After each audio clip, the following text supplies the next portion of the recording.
I never told my father I got into the art school he hated because, the day the letter came, he was bragging about how I'd finally become a man.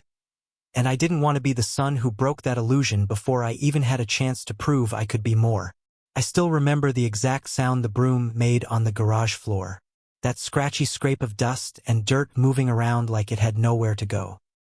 I was 17, pretending to help my dad while he was elbow-deep in the busted lawnmower again. It was summer, hot already by 10 a.m., and I kept wiping sweat off my neck like it made me look like I was doing more than just standing there. He was under the machine, wrench in one hand, cigarette burning in the other. Old radio crackling beside him like always. Classic rock. Sports scores. Static in between. It smelled like oil and metal and lawn clippings, that mix I'd always connect with him. That was the day the letter came. Earlier that morning, it had been sitting in the mailbox, clean white envelope with my name typed across the front. Thick. Heavy. I didn't open it in the kitchen, didn't want my mom to see. I went to the bathroom, turned on the shower like I was about to get in, and sat on the toilet seat with it in my lap. It was from the art school. The one 2 towns over. Not some big name, but the one I'd spent months secretly applying to. Nights spent scanning their website like it was another life I might maybe fit into. I opened the letter with shaking hands. Read it once. Then again. Then just stared at the words like they might disappear if I blinked. We are pleased to offer you admission. My chest went tight. My face felt hot. I didn't cry, not really, but something broke open inside me. Not because I got in, but because I knew instantly I couldn't tell him. I put the letter in my backpack. Took a 5-minute shower to keep up the lie. Went downstairs. Ate cereal like nothing had happened. And later that day, in the garage, he said something I still think about. He was tightening a bolt and muttered, mostly to himself, "Good to see you out here. Gonna be good having you down at the plant with me. You'll learn the ropes fast. Finally becoming a man." I didn't say anything, because in that moment, I knew what he saw when he looked at me, and it wasn't someone who painted. It wasn't someone who drew people on the bus or filled notebooks with charcoal sketches late at night when the house was quiet. It was someone he thought he could shape. He didn't know about the art school. Didn't know I'd been hiding in the library every day after school filling out applications. Didn't know I'd been using the computers at school to scan my drawings, upload them to online portfolios. I'd even saved money from tutoring to cover the app fees. The day I sent out that final form, I felt like I was breathing for the first time. But when the letter came, when I had the proof in my hand that someone else saw me, really saw me, I folded. He looked too proud that day, too sure, and I didn't have the guts to ruin that. I told myself I'd wait, just a day or two, let the moment pass, then I'd show him, explain, tell him I wanted to try just for a year, tell him I could always come back if it didn't work out. But the next day came and he was bragging to our neighbor. He's coming down to the factory this summer, getting trained up early. Boys finally growing up. I stopped trying to find the right time to tell him. Every time I thought about it, I pictured his face going blank. The way it did when I brought home that art award in 9th grade and he said, "That's nice, but don't let it distract you from real work." Or the time I sketched his hands. Rough, strong. And left it on the fridge and he threw it away without saying anything. That wasn't who he was. Not mean. Just one track. Work, bills, food on the table. Everything else was extra. Unnecessary. So I told nobody. Not even my mom. I started lying more. Not huge lies, just enough to keep the illusion going. I told them I was applying for summer jobs, doing paperwork for the factory, filling out forms. What I was really doing was riding the bus into the city 3 times a week to sit in on figure drawing sessions at a community center. Free, mostly. A few bucks if I had them. I told the guy who ran it I was preparing for art school, but I didn't tell him I was pretending to be someone else at home. I kept the letter folded up in my wallet. Sometimes I'd take it out during those rides, run my finger over the name of the school like I was reminding myself I hadn't made it all up. Then, in late July, something happened that should have been good. A mural project opened up downtown, a group thing, led by a visiting artist. They needed volunteers. They picked 5 of us to help design and paint it. They said my sketch from the first session had something honest in it. That word stuck with me, honest. I almost told my dad that night. He was sitting at the kitchen table, bills spread out, a beer sweating beside him.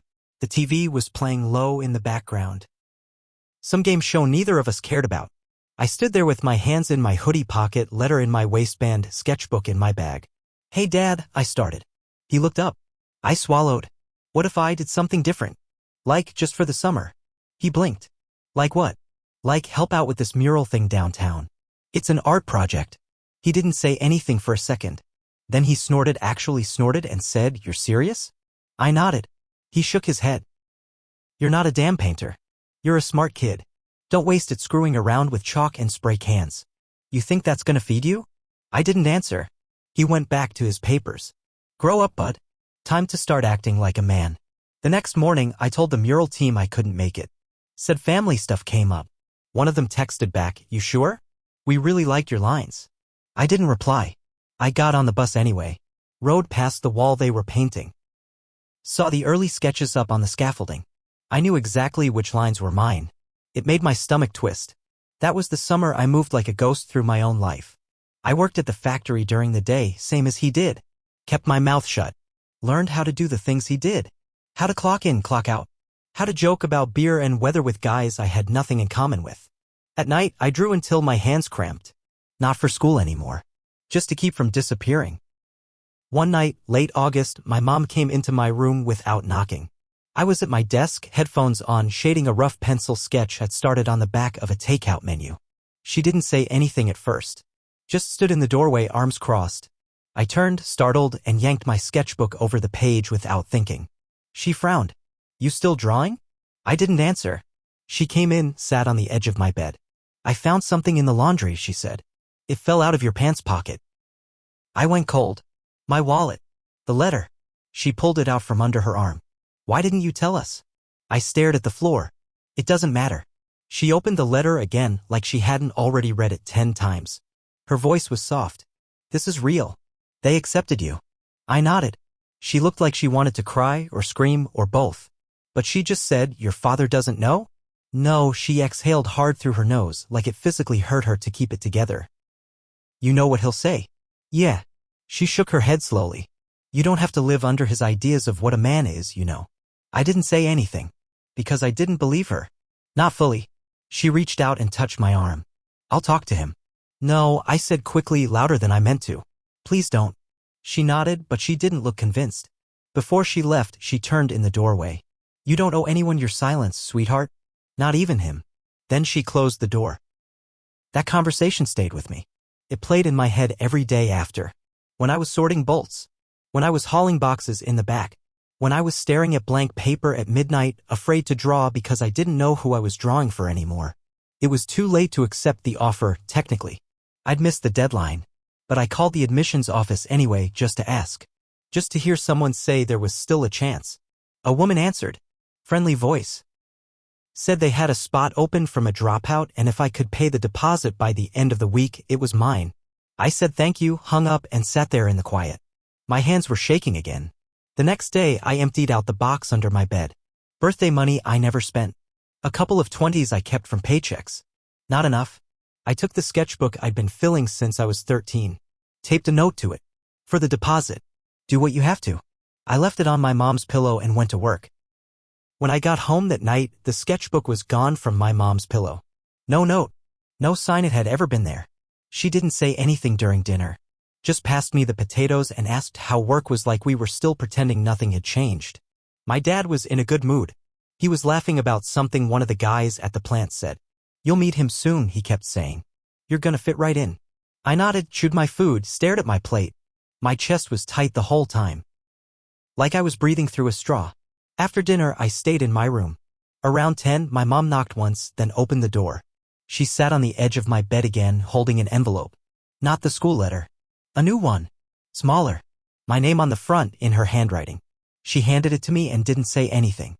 Inside was a check. Same amount as the deposit. I looked up at her, shocked. She just said, it's from your grandmother's savings. I'll tell your dad it was a medical thing. He won't ask.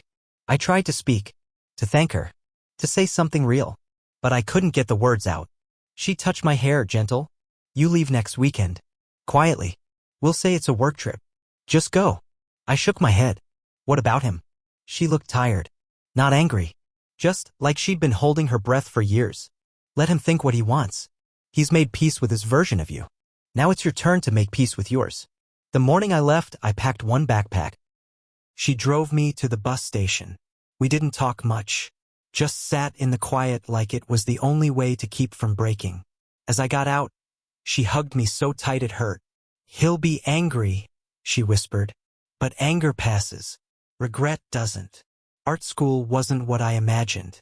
It wasn't magical. It wasn't easy. It wasn't full of people just like me. It was hard. I felt out of place most of the time, older than some kids, quieter than most. Everyone else had walked in with portfolios, years of training, confidence. I showed up with one beat-up sketchbook and a used laptop. First critique, one of the instructors looked at my figure study and said, "You've got good instincts, but you draw like someone who's never been allowed to get it wrong." That stuck with me more than any grade. I kept my head down. Didn't go to parties. Didn't share where I was from. Didn't mention my dad. I called my mom every Sunday. She always said the same thing. He doesn't know. Apparently, he thought I'd gotten some internship, maybe a tech job, maybe some contract thing.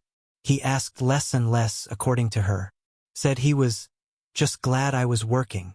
The truth felt like a secret I was married to. Some nights I'd lay in bed, staring at the ceiling, wondering how long I could stretch the lie. A semester? A year? Would I tell him if I ever sold a painting? Got a show? Would that be enough? 2 months in, I had a piece selected for a student gallery exhibit. Just a charcoal portrait, an old man's hands, resting on his knees. I didn't tell anyone it was my dad's hands. I'd drawn it from memory, every wrinkle, every vein. The night of the show, I stood in the corner while strangers walked past it. Some leaned in. A few took pictures. One man turned to his friend and said, "That one feels real, like it knows something." I didn't know whether to be proud or ashamed. A week later, I got a call from my mom. Not a Sunday. Random Tuesday. I was between classes, eating soup from a paper cup. Her voice was tight. "He knows." I froze. "How?" "He saw the bank statement, the check to the school. I forgot to hide it." Silence. Then, "He's furious." "What did you say?" "I told him I helped you, that I knew, that I supported it." "What did he say?" She hesitated. "He said, he lied to me, my own son. I thought I raised a man." I waited for him to call. That whole week, I kept checking my phone like it might suddenly burst into flames. But nothing came. No text. No missed call. Just silence. My mom said he barely spoke. That he'd stop turning on the TV. That he'd sit on the porch with a beer and stare at the road like someone might come walking back up it. Then, on Friday just after midnight, my phone lit up. "Dad calling?" I stared at the screen until it stopped ringing. I couldn't move. He called again. Then once more. Then he left a voicemail. I didn't listen to it right away. I didn't want to hear whatever was in his voice. Not yet. The next morning, I finally played it. His voice was flat, tight. "Look, I don't know what kind of life you think you're chasing, but you lied to me. You made me look like a fool." He paused, like maybe he was trying not to lose it. "I told everyone at work you were following in my footsteps. I was proud. I bragged about you. And all that time you were off, what, doodling? You couldn't be honest with me?" Then his voice cracked, just barely. "You made me feel like I don't matter." Click. That one sentence sat in my stomach like lead. You made me feel like I don't matter. That was the part that hurt most, not because he was right, but because I knew he believed it. And I didn't know how to explain to him that it was never about making him feel small. I just didn't want to feel small myself. A week passed. I didn't reply. Couldn't. Then one night, my mom called again. She said he hadn't asked about me in days. Just walked around the house quiet. Barely touched his food. "He's grieving," she said. "But he doesn't know how to show it." "I didn't die," I said. "No. But the version of you he built in his head did." Thanksgiving came, and I didn't go home. I told my mom I had a project due. She didn't push. She just said, "I'll leave a plate in the fridge. Just in case." I spent the day in my dorm, drawing the curve of a cracked teacup over and over. I couldn't get the shadows right. Everything felt off. That night, I opened my email and found a message I wasn't expecting. From Dad? Subject, hands. I stared at the subject line for a long time before opening it. It was one sentence. Was that drawing in the exhibit supposed to be me? I hadn't told anyone it had been accepted to a student show in town, just a few pieces hung in a local cafe. My mom must have gone. She must have shown him. My heart beat so hard I felt dizzy. I didn't answer that night, or the next day, but eventually I wrote back. Subject, yes. That was it. No explanation. No apology. No backstory. Just, yes. A few days later, he called again. This time I answered. He didn't say hello. He just said it looked real. Then, after a long pause, you got the scar on my knuckle. The one from the saw when I was 19. I didn't think you remembered that. I remember everything, I said. Another silence. Then, so this is your life now? I didn't know what to say. So I just said, yeah. He exhaled hard. I don't understand it. I know. Another long pause. But then he said, softer than I expected, still don't think you should have lied. I didn't argue. I just said, I know. We didn't fix anything that night. There was no big speech. No apology. Just a quiet phone call that ended with him saying, well, take care of yourself, then. And that was the first time he said that and actually meant it. I never told him when the school gave me a scholarship the next year, or when I sold my first piece, or when a professor said I had something rare. I didn't share those wins because part of me still felt like I'd stolen them, like they didn't count because I'd built them on a lie. And maybe that's what I was really afraid of the day the letter came, not just disappointing him but proving that he was right. That I was too soft, too quiet, too selfish. So I let him keep the version of me he believed in. The one with rough hands and steady work. The one who finally became a man. And I've carried the real version, the one he never got to know, quietly ever since. Sometimes I wonder what he would have done if I'd handed him the letter that day. But I didn't. And now I never will.